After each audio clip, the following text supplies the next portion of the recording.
Ever had one of those days where you just want to quit on the spot? Maybe you've even imagined it. Well, what if I told you that actually doing it, quitting your job in the heat of the moment, doesn't always mean it's over? Today, we're diving into the surprising legal side of rage quitting, using some incredible true stories from Australia's Fair Work Commission. Man, what a moment. That pit in your stomach, the adrenaline. You've said the words, you've stormed out, or maybe you hit send on that fiery email. Is it really the end of the line? Is there any way to walk that back? Let's find out.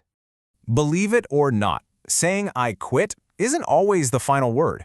The law actually recognizes that sometimes things are said or done under extreme pressure.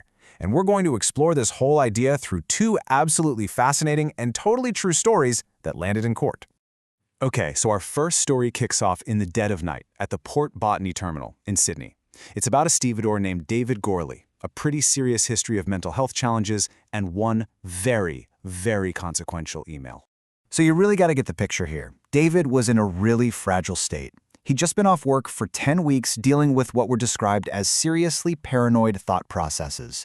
Then, on his very first shift back, he gets told his hours are being cut. Bam! That news just sent him into a total spiral, and he spent the whole night sending these paranoid emails to his colleagues. And then came this, the email, sent at 4:31 in the morning. Notice the typos, how abrupt it is.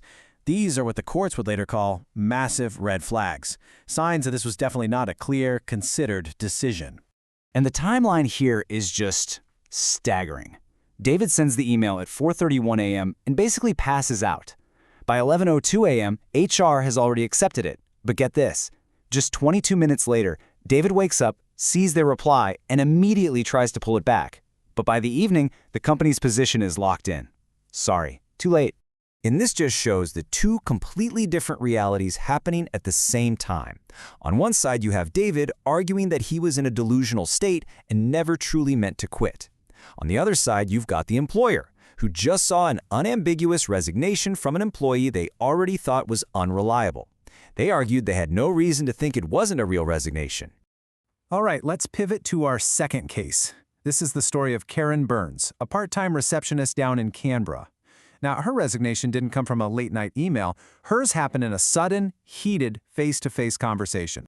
You can just feel the pressure building here, step by step. Karen gets sent home early, unpaid. Then she's told her hours are getting cut.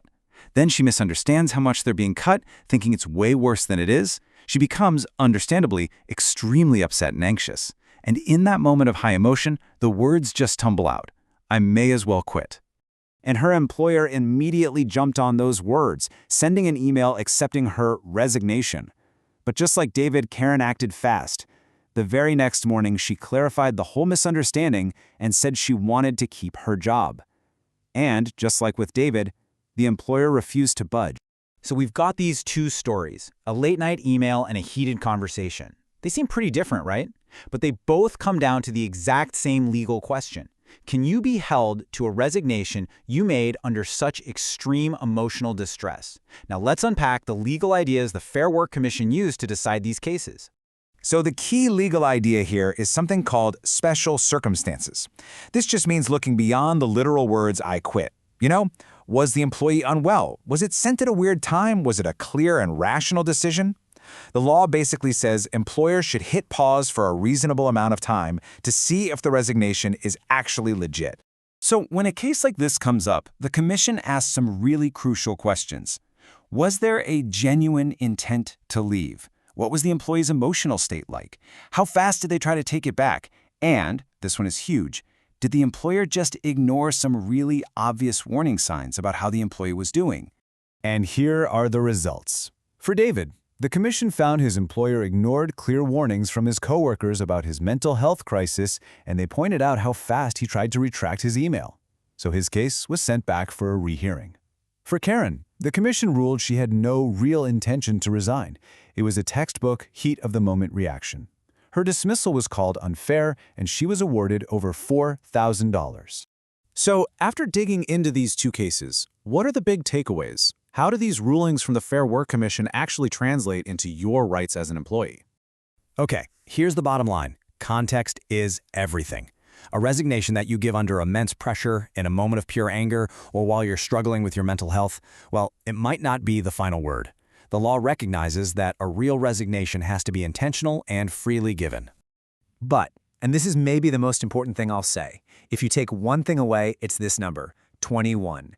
You have just 21 days from the end of your employment to file an unfair dismissal claim.